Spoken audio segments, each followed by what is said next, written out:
talk before some coffee will be from Daniel Fiedler and another teacher turned researcher, and we're going to be learning about adolescence and music education. Thank you very much, and I also would like to welcome you to this talk. As you can see in the overview, I will present the following sub-items. Firstly, I would like to introduce you to the theoretical background of this repeated measurement study.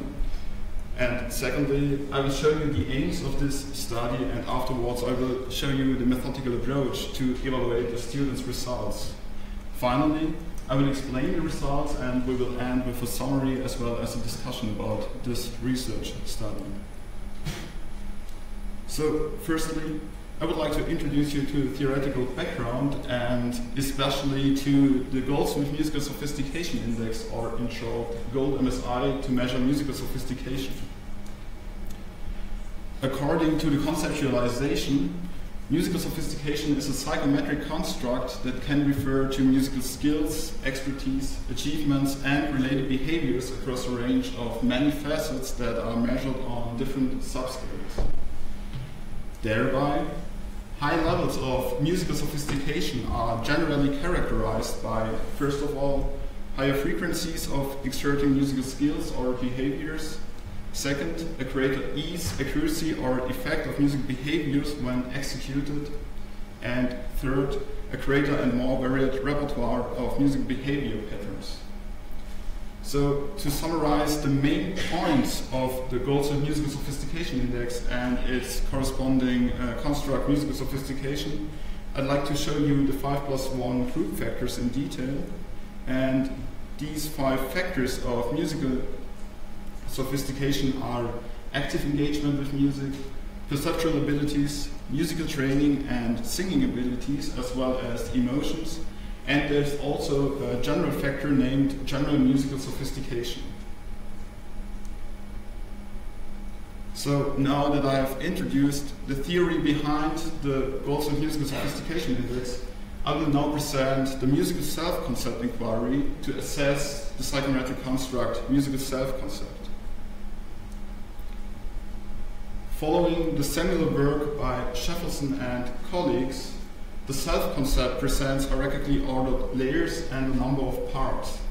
So this means that the first layer distinguishes between the non-academic and the academic self-concept, the second between their subdomains, as you can see here.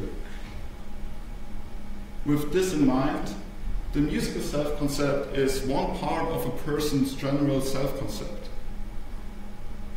Moreover, the multidimensional model of musical self-concept includes representations with regards to the non-academic components in the sense of who I am in music, such as spiritual, emotional, cognitive, and physical, as well as social notions, and to the academic component addressing different subdomains of musical ability in the sense of what I can do in music, such as singing, rhythm, listening skills, playing instrument, or composing.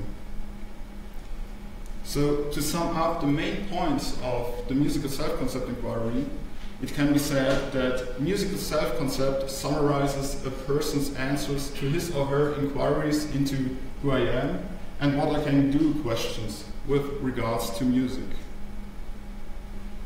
So, the musical self-concept inquiry consists of 8 factors to assess musical self-concept.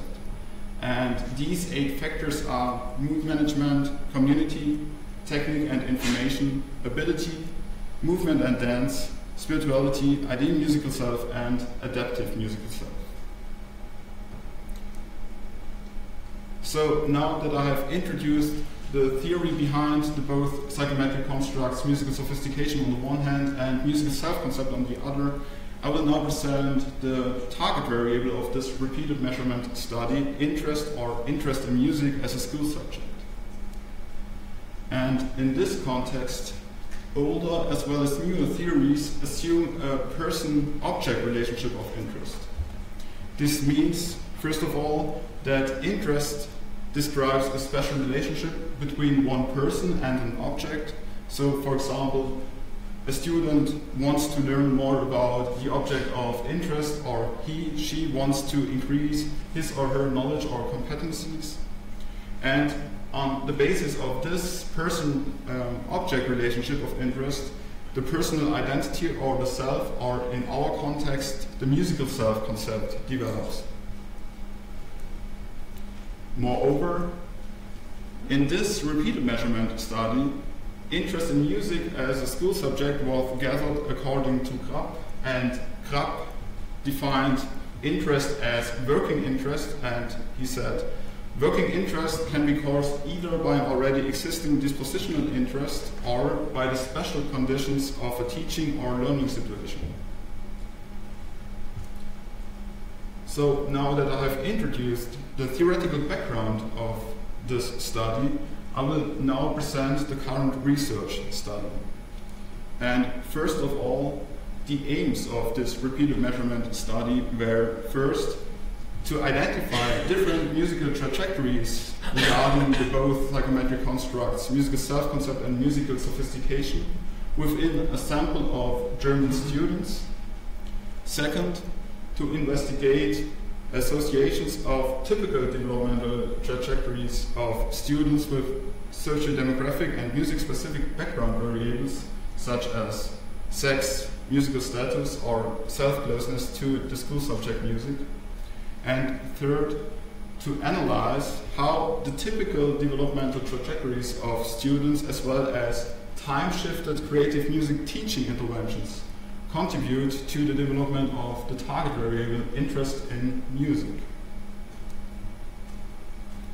Now, I will present the methodical approach.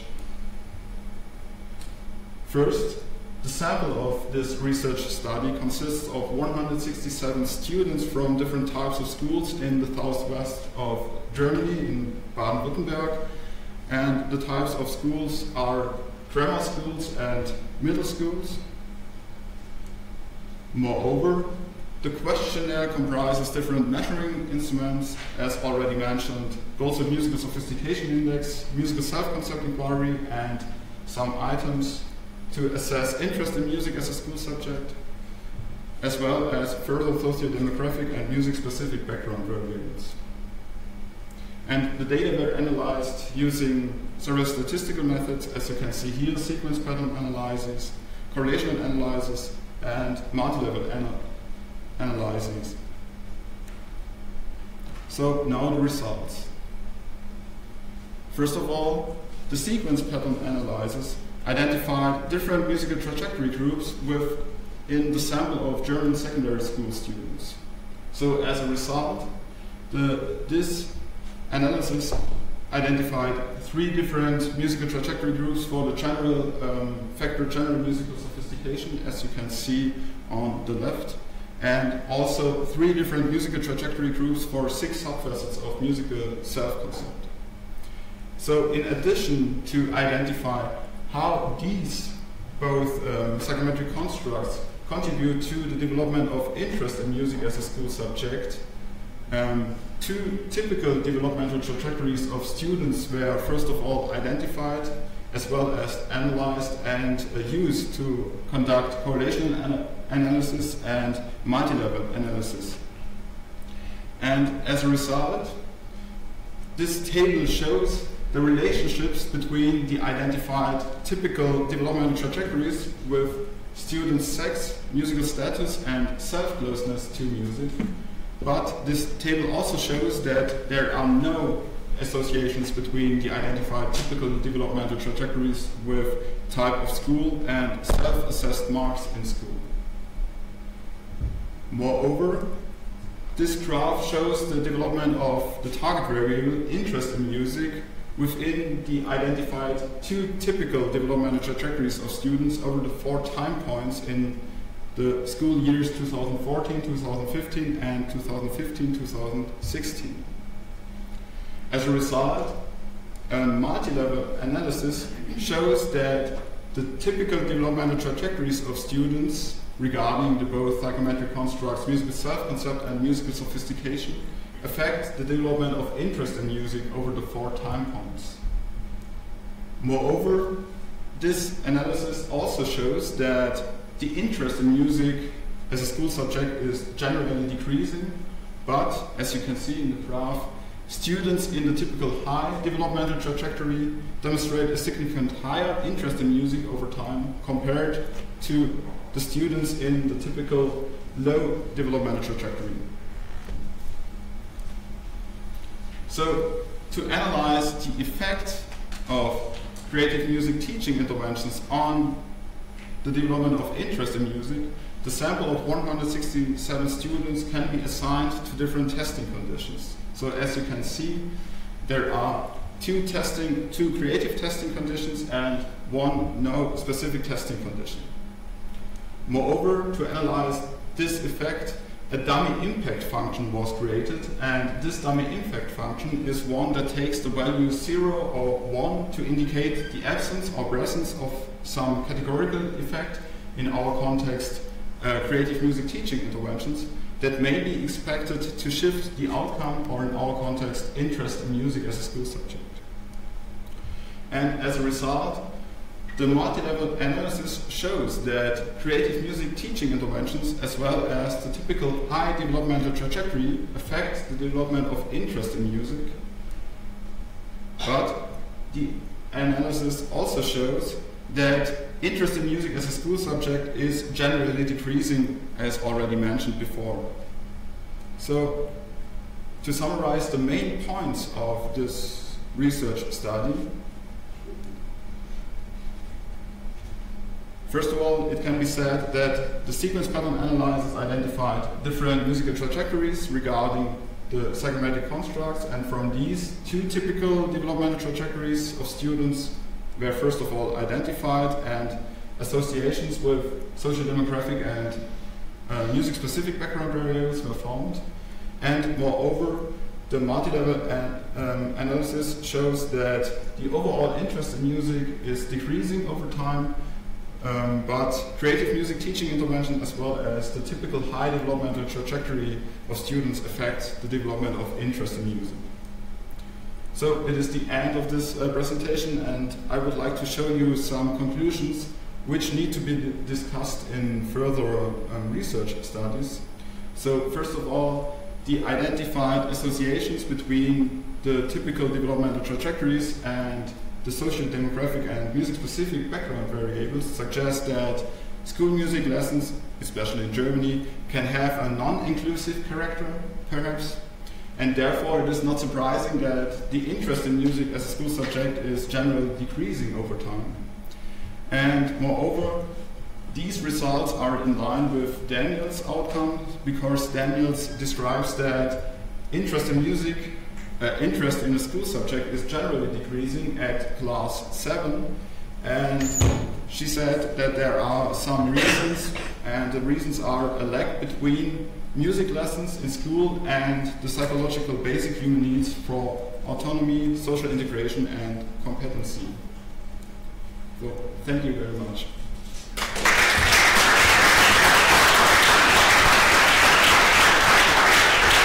Thank you. Brilliant talk. We have time for a few questions.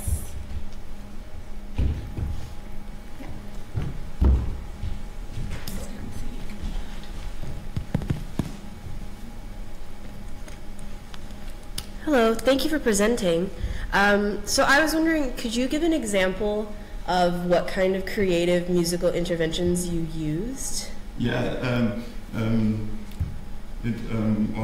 the creative music teaching interventions are interventions like composing, improvising, and forms of, in Germany we say, productive or transformative activities or methods you can use in music lessons. So, for example, composing a song or improvising, for example, to a blues scheme or something else. Also, throwing to music or dancing or something else. Perfect, thank you. I think I have a question, maybe two. So I'm wondering whether this decrease of interest might be because as we grow up, we just have less interest in school in general. And the second one is, so you identify these three groups of different trajectories. I'm wondering whether you looked at whether there are some kind of similarities within these three groups in terms of individual differences or something like that? First of all, the first question, I think that is right, perhaps that interest in school is decreasing over time, but I also think that it is a special German problem, because in Germany a lot of teachers think that music lessons do have theoretical, or they have to teach a theoretical background information to understand music, and I think that is because the lag between music lessons and the psychological human needs of competency, autonomy, and so on. And the second question, can you repeat it? Yeah, like maybe I didn't understand it properly, but you've identified three different groups in your sample of students, right? No, only two. Yeah. Three different. Okay.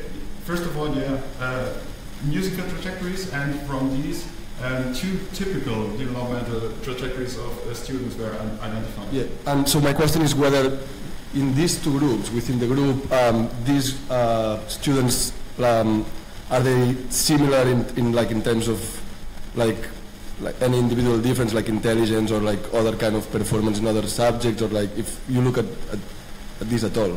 Yeah, and yes, they have differences. I showed it in the table. Some students do have are musical active, some are not, and so on. Okay, thank you.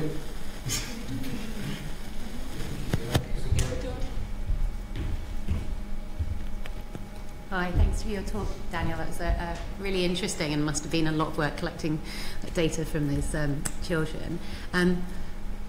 Firstly, could you clarify what age groups you were looking at? Because I'm not quite sure what Year 7 is in German schools. So. I forgot to mention, it was 10 to 16 years. Oh, okay. It's a big age range. So we also had students in class 7, 8, and so on.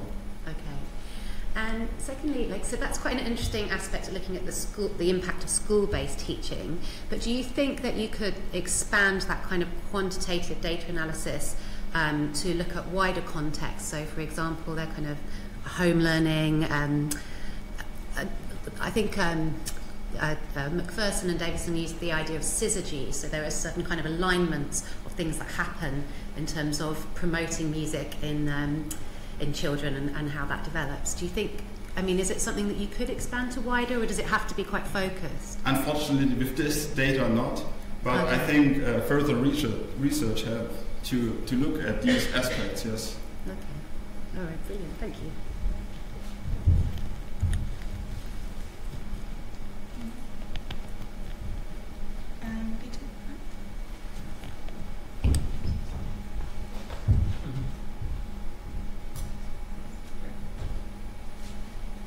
Thanks for a very interesting talk.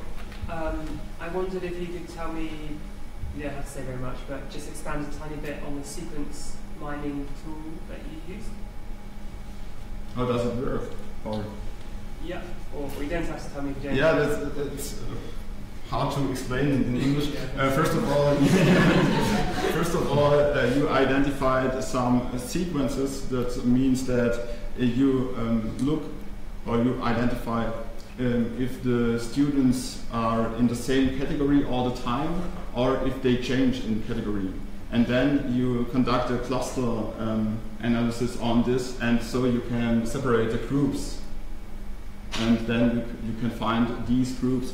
But it's in this small sample, it is very hard. We have created a bigger sample, but only for 3 time points and not for 4 time points. But I think that 4 time points are more interesting.